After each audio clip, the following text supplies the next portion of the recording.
ನಮಸ್ತೆ ಎಲ್ಲರಿಗೂ. ಇಂದಿನ ದಿನದ ವಿಶೇಷ ನಿಮ್ಗೆ ಗೊತ್ತಿರ್ಬೋದು, ಗ್ರಹಣ. ಸೊ ನನ್ನ ರಾಶಿಗೂ ಇದೆ ಗ್ರಹಣ ಮೊನ್ನೆನೇ ಹಿಡಿದಿದೆ ನನಗೆ. ಯಾವತ್ತು ಈ ತಿಮ್ಮ ರೌಡಿಯ ಶಿಷ್ಯಂದಿರು ನನ್ನ ಹಿಂದೆ ಬಿದ್ದಿದ್ದಾರೆ ಅವತ್ತು ಗ್ರಹಣ ಹಿಡಿದಿದೆ. ಬಿಡಿಸ್ತೀನಿ, ಎಲ್ಲರ ಗ್ರಹಣನೂ ಬಿಡಿಸ್ತೀನಿ. ಸೊ ಇವತ್ತು ಇನ್ನೂ ಸಹ ನಾನು ಹೇಳ್ತಾ ಇರೋದು, ನನ್ನನ್ನು ಕೆಣಕಬೇಡಿ ಅಷ್ಟೇ. ಇನ್ನು ನನ್ನ ವಿಚಾರ ಹಿಡ್ಕೊಂಡು ನನ್ನ ಅಕ್ಕನಿಗೆ, ತಂಗಿಗೆ, ತಮ್ಮನಿಗೆ, ನನ್ನ ಫ್ಯಾಮಿಲಿಯವರಿಗೆ, ಅಕ್ಕನ ಮಕ್ಕಳಿಗೆಲ್ಲ ಫೋನ್ ಮಾಡಿದರೆ, ಅಲ್ಲಾಂದರೆ ಅವರ ಹತ್ರ ಹೋದರೆ ನಿಮ್ಮ ಗ್ರಹಚಾರ ನಾನು ಬಿಡಿಸ್ತೀನಿ. ಸೊ ಈ ಹೋರಾಟಕ್ಕೂ ನನ್ನ ಫ್ಯಾಮಿಲಿಗೂ ಸಂಬಂಧನೇ ಇಲ್ಲ. ಅವರು ಈ ವಿಷಯದಲ್ಲಿ ಇಲ್ಲ. ಅಕ್ಕ ನನಗೆ ಸಪೋರ್ಟ್ ಮಾಡಿದ್ದಾರೆ, ನಂಗೆ ಕೇಸ್ ಆಗುವಾಗ ಹೆಲ್ಪ್ ಮಾಡಿದ್ದಾರೆ, ಮೊರಲಿ ಸಪೋರ್ಟ್ ಮಾಡಿದ್ದಾರೆ. ಯಾಕಂದರೆ ಎಲ್ಲರೂ ನನ್ನ ಕೈ ಬಿಟ್ಟ ಟೈಮಲ್ಲಿ ನನ್ನನ್ನು ಕೈ ಹಿಡಿದಿದ್ದು ಫ್ಯಾಮಿಲಿ. ಸೊ ಆ ಫ್ಯಾಮಿಲಿ ನನಗೆ ತುಂಬ ಇಂಪಾರ್ಟೆಂಟ್ ಅಂತೇಳಿ ಹೋರಾಟದಿಂದ ಹಿಂದೆ ಸರಿದೆ ಫ್ಯಾಮಿಲಿಗೋಸ್ಕರ.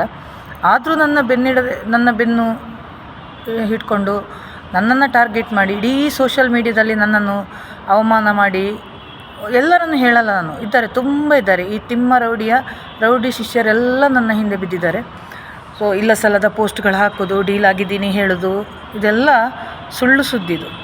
ಇದಕ್ಕೆಲ್ಲ ಕಾರಣ ಪ್ರಶಾಂತ್ ಕೊಟ್ಟ ಒಂದು ಕ್ಲಾರಿಫಿಕೇಷನು.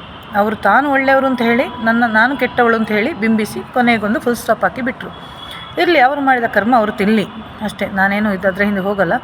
ಇನ್ನು ಈ ವಿಡಿಯೋದಲ್ಲಿ ನಾನು ಮೋಹನ್ ಬೋಳಂಗಡಿಯವರಿಗೆ ತುಂಬ ಥ್ಯಾಂಕ್ಸ್ ಹೇಳಲಿಕ್ಕೆ ಇಷ್ಟಪಡ್ತೀನಿ. ಯಾಕಂದರೆ ನನ್ನ ಬಗ್ಗೆ ನಾನು ಅವರಲ್ಲಿ ಕಾಂಟ್ಯಾಕ್ಟ್ ಇಲ್ಲ. ಅವರು ನನ್ನ ಯೂಟ್ಯೂಬ್ದು ಸಬ್ಸ್ಕ್ರೈಬರ್ ಆಗಿದ್ದಾರೆ. ಸೊ ಅವರೆಲ್ಲ ನನ್ನ ವೀಡಿಯೋಗಳನ್ನು ನೋಡಿ ಒಂದು ಚಂದದ ವಿಶ್ಲೇಷಣೆ ಕೊಟ್ಟಿದ್ದಾರೆ. ಯಾಕಂದರೆ ನಾನು ಎಲ್ಲ ನನ್ನ ಬಗ್ಗೆ ಅವರು ಹೇಳಿದ್ದು 100ಕ್ಕೆ 100 ಸತ್ಯ. ಅದರಲ್ಲಿ ಅವರು ಕ್ಲಿಯರಾಗಿ ಹೇಳಿದ್ದಾರೆ, ನಾನು ಪ್ರಶಾಂತಿಗೆ ದುಡ್ಡು ಕೊಟ್ಟಿದ್ದು ಕೋರ್ಟಿನ ವಿಚಾರದಲ್ಲಿ ಅಂತ. ಇನ್ನೂ ಸಹ ಈ ಪೆದ್ದುಗಳಿಗೆ ಅರ್ಥ ಆಗಿಲ್ಲ. ಅದು ವ್ಯವಹಾರ ಅಂತಾರೆ. ನಮ್ಮ ನಡುವೆ ಯಾವುದೇ ವ್ಯವಹಾರ ಇಲ್ಲ. ಬಿಸ್ನೆಸ್ ಮಾಡಲಿಕ್ಕೆ ಪ್ಲ್ಯಾನ್ ಮಾಡಿದ್ದು ಹೌದು, ನಾನು ಅದಕ್ಕೆ ಇನ್ವೆಸ್ಟ್ ಮಾಡಿಲ್ಲ. ನಾನು ಇನ್ವೆಸ್ಟ್ ಮತ್ತೆ ಮಾಡ್ತೀನಿ ಅಂತ ಹೇಳಿದ್ದೆ. ಅವ್ರು ಮೆಷಿನರಿ ಎಲ್ಲ ಪರ್ಚೇಸ್ ಮಾಡುವಾಗ 5 lakhsವರೆಗೆ ಇನ್ವೆಸ್ಟ್ ಮಾಡಲಿಕ್ಕೆ ನಾನು ರೆಡಿ ಇದ್ದೀನಿ ಅಂತ ಹೇಳಿದ್ದೀನಿ. ಬಟ್ ಪ್ರಶಾಂತಿಗೆ ದುಡ್ಡು ಕೊಟ್ಟಿದ್ದು ರವಿ ಅವರು. ಅದನ್ನು ಪದೇ ಹೇಳಬೇಕಾದ ಅಗತ್ಯ ಇಲ್ಲ. ಸೊ ಅದೆಲ್ಲ ಕ್ಲಿಯರ್ ಆಗಿದೆ. ಮೋಹನ್ ಬೋಳಂಗರಿಗೆ ತುಂಬ ಧನ್ಯವಾದಗಳು. ಯಾಕಂದರೆ ಎಲ್ಲರೂ ಕೈ ಬಿಟ್ಟ ಸಮಯದಲ್ಲಿ ಒಂದು ಚಂದವಾದ ವಿಶ್ಲೇಷಣೆ. ಇಲ್ಲಿ ಪ್ರಶಾಂತ್ ಯೂಟ್ಯೂಬರು ರಾಂಗ್ ಕ್ಲಾರಿಫಿಕೇಷನ್ ಕೊಟ್ಟಿದ್ದಾರೆ. ಬಟ್ ಮೋಹನ್ ಬೋಳಂಗಡಿ ಅವರು ಹೇಳಿದ್ದು ಸತ್ಯ. ಅವರಿಗೆ ನಾನು ಕಾಂಟ್ಯಾಕ್ಟ್ ಆಗಿಲ್ಲ. ನನ್ನ ಎಲ್ಲ ವೀಡಿಯೋಸ್ ನೋಡಿ ಅವರು ಹೇಳಿದ ಒಂದು ವಿಶ್ಲೇಷಣೆ ತುಂಬ ಕರೆಕ್ಟ್ ಆಗಿದೆ. ಅದರಲ್ಲಿ 15,000 ರೂಪಾಯಿ ಪ್ರಶಾಂತದ್ದು ದುಡ್ಡು ವಾಪಸ್ ಬಂದಿಲ್ಲ ಅಂತ, ಅದು ನನಗೆ ವಾಪಸ್ ಬಂದಿದೆ. ನನ್ನ ಮತ್ತು ಪ್ರಶಾಂತ್ ನಡುವೆ ದುಡ್ಡಿನ ವ್ಯವಹಾರ ಏನೂ ಇಲ್ಲ ಇವಾಗ. ಮತ್ತು ನಮ್ಮದು ಕಾಂಟ್ಯಾಕ್ಟ್ ಕೂಡ ಇಲ್ಲ. ಆ ವ್ಯಕ್ತಿ ಎಲ್ಲಿದ್ದಾನೆ ಅಂತ ನನಗೆ ಗೊತ್ತಿಲ್ಲ. ಸೊ ನನ್ನ ಫ್ಯಾಮಿಲಿಯವರು ಹೇಳಿದ ಪ್ರಕಾರ ಅವರ ಹಿಂದೆ ಹೋಗಬೇಡ, ಇಷ್ಟೆಲ್ಲ ನಿನ್ನ ಹೆಸರು ಕೆಡಿಸಿದ ಮೇಲೆ ಹೋಗಬೇಡ ಅಂತ. ಸೊ ಇದು ತಿಮ್ಮರೂಡಿಯವರ ಶಿಷ್ಯರಿಗೆ ಯಾವಾಗ ಜ್ಞಾನೋದಯ ಆಗುತ್ತೆ ಗೊತ್ತಿಲ್ಲ. ಇವರಿಗೆಲ್ಲ ಪ್ರಶಾಂತ್ ಒಳ್ಳೆಯವರು, ಅನಿತಾ ಕೆಟ್ಟವಳು. ಪರವಾಗಿಲ್ಲ, ಹಾಗೆ ನೀಡಿ. ಮತ್ತು ನನಗೆ ಸಪೋರ್ಟ್ ಮಾಡಿದ್ದು ಡಿ ಗ್ಯಾಂಗ್ ಅಂತ. ನನಗೆ ಅಗತ್ಯ ಬಂದರೆ ಕೇಳ್ತೀನಿ. ನಾನು ಡಿ ಗ್ಯಾಂಗ್, ಬಿ ಗ್ಯಾಂಗು, ಗೀಲು ಯಾವುದಕ್ಕೂ ಇಲ್ಲ. ಮತ್ತು ಒಂದು ವಿಚಾರ ನಾನು ನಿಮಗೆ ಹೇಳ್ತೀನಿ. ಮನುಷ್ಯನಿಗಿರುವ ಅತೀ ದೊಡ್ಡ ರೋಗ ಇವಾಗ ಸಂಶಯ ಅಂತ ಹೇಳೋದು. ಅದಕ್ಕೆ ಏನು ಮದ್ದಿಲ್ಲ. ಸೊ ನಾನೊಂದು ಮದ್ದು ಕಂಡು ಹಿಡಿದೀನಿ. ಅದಕ್ಕೆ ನಾನು ಹೌದು ಅಂತ ಅಂದ್ಬಿಡೋದು. ನೀನು ಡೀಲ್ ಆಗಿದೆಯಾ? ಹೌದು. So what? ನೀನು ಅವನ ಜೊತೆ ಹೋಗಿದೆಯಾ? ಹೌದು. So what? ನಿಮಗೇನು? ನನ್ನ ವೈಯಕ್ತಿಕ ಅದು. ಸೊ ಇದೊಂದು ಒಳ್ಳೆ ಮದ್ದು ನೋಡಿ, ನೀವು ಪ್ರಯೋಗ ಮಾಡಿ.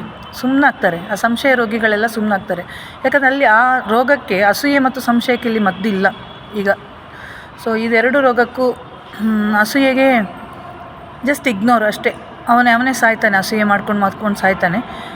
ಇನ್ನು ಸಂಶಯಕ್ಕೆ ಒಂದು ಮದ್ದಿದೆ, ಹೌದು ಅಂತ ಒಪ್ಕೊಂಡು ಬಿಡೋದು. Very simple. ಅವರು ಕೂಲ್ ಆಗ್ತಾರೆ, ನಾವು ಸಹ ಕೂಲ್ ಆಗ್ತೀವಿ. ಸೊ ಈಗ ನಮ್ಮದೇ ರಿಲೇಷನ್ಶಿಪ್ಪಲ್ಲಿ ಒಂದು ಡೌಟ್ ಬಂತು ಎಲ್ಲರಿಗೂ. ನಿಮಗೆ ಅವರ ಜೊತೆ ಮೊನ್ನೆ ಹಾಕಿದ್ರು ಪೋಸ್ಟು ಕಮೆಂಟಲ್ಲೆಲ್ಲ ಹಿಡಿದು, ಈ ಬುರುಡೆ ಅಧಿಕಾರಿ ಎಂಬ ಒಂದು ಟೀಮಲ್ಲಿ ಇವಳಿಗೂ ಅವನಿಗೂ ಲವಿ ಡವಿ ಅಂತ. ಅಲ್ಲಿ ಶೈಲು ಆಂಟಿ ಹೇಳ್ತಾಳೆ, ಫಸ್ಟು ವೀಡಿಯೋ ನೋಡೋದು ಅವಳಿಗೆ ಮೋಸ್ಟ್ಲಿ ಪ್ರಶಾಂತದ ವಿಷಯ ಗೊತ್ತಿರಲಿಲ್ಲ. ಹಾಗೆ ಪ್ರಶಾಂತನ ಸುಮ್ಮನೆ ಬಿಟ್ಬಿಟ್ಲು. ಒಮ್ಮೆ ವಸಂತ ಅಂತ ಹೇಳಿದ್ದು, ನನಗೂ ವಸಂತಿಗೂ ಕನೆಕ್ಷನ್ ಇದೆ ಅಂತ. 2ನೇ ದಿವಸ ಹೋಗುವಾಗ ಬೇರೆ ಒಬ್ಬರಿಗೆ ಕನೆಕ್ಷನ್ ಇದೆ ಅಂತ ಹೇಳ್ತಾಳೆ. 3ನೇ ದಿವಸ ನೋಡುವಾಗ ನವೀನ್ ಗೌಡನಿಗೂ ನನಗೂ ಕನೆಕ್ಷನ್ ಇದೆ ಅಂತಾಳೆ. ಎಷ್ಟು ಜನರಿಗೆ ಕಟ್ತಾಳೆ ಗೊತ್ತಿಲ್ಲ. ಕಟ್ಕೊಂಡಿರಲಿ, ಅವಳಿಗೊಂದು ಕಂಟೆಂಟು, ಲೈಕ್, ಶೇರ್, ಸಬ್ಸ್ಕ್ರೈಬು. ನಮಗೆ ಅದೆಲ್ಲ ಇಲ್ಲ. ಸೊ ಇಂಥದ್ದು ಯಾವುದೇ ಒಂದು ಇದಕ್ಕೆ ನಾನು ಕಿವಿಗೊಡಲ್ಲ.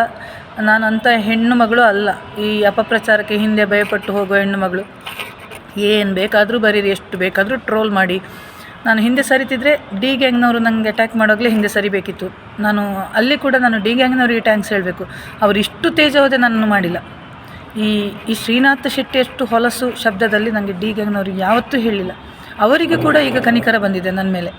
ಆ ಕಿಶೋರ್ ಆರಿಗ ನನ್ನ ಮೇಲೆ ಕಂಪ್ಲೇಂಟ್ ಮಾಡಿದವರು, ಅವರು ಕೂಡ ನಿನ್ನೊಂದು ಕಮೆಂಟ್ ಹಾಕಿದರು, ಎಷ್ಟೇ ಆಗಲಿ ಅವಳೊಬ್ಬಳು ಮಹಿಳೆ, ಅವಳೊಬ್ಬಳು ಹೆಣ್ಣು, ಈ ಥರ ತೇಜೋವಧೆ ಮಾಡಬಾರ್ದು ಅಂತ.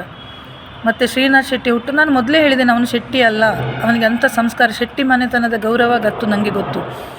ಆದರೆ ಅವನು ಶೆಟ್ಟಿ ಅಲ್ಲ, ಯಾವ ಸಂಸ್ಕಾರನೂ ಅವನಲ್ಲಿಲ್ಲ ಶೆಟ್ಟಿ ಮನೆ ತಂದು. ಅದು ಪ್ರಾಬ್ಲಮ್ ಅವನನ್ನು ಹುಟ್ಟಿಸಿದ್ದು. ಯಾವುದೋ ಹಂದಿ ಕೊಚ್ಚೆಯಲ್ಲಿ ಬಿದ್ದದನ್ನು ಯಾರೋ ತಂದು ಸಾಕಿದ್ದಾರೆ. ಅವನಿಗೆ ಸಂಸ್ಕಾರ ಅಂತ ಇಲ್ಲ. ನಮಗೆ ಸಂಸ್ಕಾರ ಅಂತ ಇರೋದು ಗರ್ಭದಿಂದ ಬರುತ್ತೆ. ಸಂಸ್ಕಾರ ಒಬ್ಬ ಮನುಷ್ಯನಿಗೆ, ನಿಮಗೆ ಗೊತ್ತಿರ್ಬೋದು, ಸಂಪ್ರದಾಯದಲ್ಲಿ ಗರ್ಭ ಸಂಸ್ಕಾರ ಅಂತ ಇದೆ. ಮಗು ಹೊಟ್ಟೆಯಲ್ಲಿ ಹುಟ್ಟುವಾಗ ತಾಯಿ ಆಲೋಚನೆಗಳು ಹೇಗಿರುತ್ತೆ ಹಾಗೆ ಮಗು ಬೆಳೆಯುತ್ತಂತೆ. ನಮ್ಮ ಫ್ಯಾಮಿಲಿಯಲ್ಲಿದೆ ನಿದರ್ಶನ. ಸೊ ಆಗ ತಾಯಿ ಆಲೋಚನೆಗಳು ಹೇಗಿರುತ್ತೋ ಹಾಗೆ ಮಗು ಬೆಳೆಯುತ್ತದೆ. ನೆಕ್ಸ್ಟ್ ಅಪ್ಪ ಅಮ್ಮ ಕೊಡೋ ಸಂಸ್ಕಾರ, ಮತ್ತು ಗುರುವಿನಿಂದ ಸಿಗುವ ಸಂಸ್ಕಾರ, ಶಾಲೆಗೆ ಹೋಗಿ ಸಿಗೋ ಸಂಸ್ಕಾರ, ಹೀಗೆ ಸಂಸ್ಕಾರಗಳು ನಾವು ಬೆಳೆದ ಅಟ್ಮಾಸ್ಫಿಯರ್ ಮೇಲೆ ಇದೆ. ಕೆಲವೊಂದು ಸಿಚುವೇಶನ್ಗಳು ಮನುಷ್ಯನನ್ನು ಹಾಳು ಮಾಡುತ್ತೆ, ಬಟ್ ಆ ಸಂಸ್ಕಾರ ಅಂತ ಇರೋದು ಹೋಗೋಲ್ಲ. ಅದು ಈ ವ್ಯಕ್ತಿಗಿಲ್ಲ, ಈ ಶ್ರೀನಾಥ ಶೆಟ್ಟಿಗಿಲ್ಲ, ಈ ವಿಜಯ ನರವಿಗೆ ಇಲ್ಲ. ಅವುಗಳಿಗೆ ಎರಡು ಕೂಡ ಬೆಳೆದಿದ್ದು ಅದೇ ಸಂಸ್ಕಾರದಲ್ಲಿ, ಅದನ್ನೇ ತೋರಿಸ್ತದೆ, ಅದೇ ಭಾಷೆಯನ್ನು ಹೇಳ್ತದೆ, ಅದೇ ಪ್ರವೃತ್ತಿಯನ್ನು ಮಾಡುತ್ತೆ. ಅದಕ್ಕೆ ಏನು ಮಾಡಲಿಕ್ಕಾಗಲ್ಲ. ಸೊ ನಾನು ಹೇಳ್ತಾ ಇರೋದು, ನಿಮ್ಮ ಮಕ್ಕಳನ್ನು ನೀವು ಬೆಳೆಸುವಾಗ ಸಂಸ್ಕಾರವಂತರಾಗಿ ಬೆಳೆಸಿ. ಮತ್ತು ಕೆಲವೊಂದು ಸಿಚುವೇಷನಲ್ಲಿ ಹಾಳಾಗ್ತಾರೆ ಅವರು, ಅವರನ್ನು ನೀವು ಗಮನ ಇಟ್ಟು ಅದನ್ನು ವಾಪಸ್ಸು ನಿಮ್ಮ ಸರಿ ಮಾಡಿ. ಆದಷ್ಟು ಒಂದು ಏಜ್ವರೆಗೆ ನಾವು ಮಕ್ಕಳ ಮೇಲೆ ಕೇರ್ ಇಟ್ಕೋಬೇಕಾಗುತ್ತೆ. ಆಮೇಲೆ ಅವರು ಆ ಸಂಸ್ಕಾರವನ್ನು ಮರೆಯಲ್ಲ.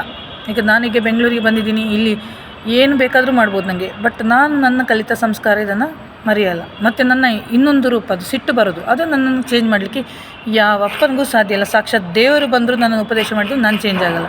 ಇದು ನಾನು ಎಲ್ಲರಿಗೂ ಹೇಳಿದ್ದು, ನನ್ನನ್ನು ಬದಲಾಯಿಸಲು ಪ್ರಯತ್ನ ಮಾಡಬೇಡಿ, ನಾನು ಹೀಗೇ ಇರೋದು. ಅದು ನೀವು ಮಾನಸಿಕ ರೋಗ ಅಂದ್ಕೊಂಡ್ರೆ ಮಾನಸಿಕ ರೋಗ, ಆದರೆ ಯಾವ ಡಾಕ್ಟ್ರಿಗೆ ಅದನ್ನು ಕಂಡುಹಿಡಲಿಕ್ಕೆ ಆಗಲಿಲ್ಲ. ಸೊ ಅವರು ಹೇಳಿದ್ದೊಂದು, ಇದು ಮಾನಸಿಕ ರೋಗ ಅಲ್ಲ, ಇವರಿಗೆ ವ್ಯಕ್ತಿತ್ವವನ್ನು ಬದಲಾಯಿಸಲಿಕ್ಕೆ ಸಾಧ್ಯ ಇಲ್ಲ. ಸೊ ನನ್ನನ್ನು ಚೇಂಜ್ ಮಾಡಲಿಕ್ಕೆ ನನ್ನನ್ನು ಪ್ರಯತ್ನ ಪಡೋದು ಬೇಡ, ವ್ಯರ್ಥ ಪ್ರಯತ್ನ. ಇನ್ನು ಯಾರಾದರೂ ಕೊನೆಗೊಂದು ವಾರ್ನಿಂಗ್ ತಿಮ್ಮರೋಡಿಯವರಿಗೆ, ನಿಮ್ಮ ಶಿಷ್ಯಂದಿರು ಇನ್ನೂ ನನ್ನನ್ನು ಕೆಣಕಲಿಕ್ಕೆ ಬಂದರೆ ನಿಮಗೆ ನಾನು ಅಟ್ಯಾಕ್ ಮಾಡ್ತೀನಿ. ಯಾಕಂದರೆ ಇವರಿಗೆ ಎಷ್ಟು ಹೇಳಿದ್ರು ಇವರಿಗೆ ಕೇರ್ ಮಾಡಲ್ಲ. ಇವರ ಅಪ್ಪನಿಗೆ ಹೇಳಿದರೆ ಕೇರ್ ಇದು ಆಗುತ್ತೆ. ಸೊ ತಿಮ್ಮರವಡಿಯವರಿಗೆ ಏನಾದರೂ ಹೇಳಿದರೆ ಇವರಿಗೆ ಉರಿ ಬರುತ್ತೆ. ಇನ್ನು ಉರಿಸೋದು ನಾನು ಹಂಗೇನೆ. ನಿಮ್ಮ ಹೋರಾಟವನ್ನು ಛಿದ್ರ ಮಾಡಿ ಬಿಸಾಕ್ತೀನಿ, ಅಷ್ಟೇ ನಾನು ಹೇಳೋದು. ಧನ್ಯವಾದ.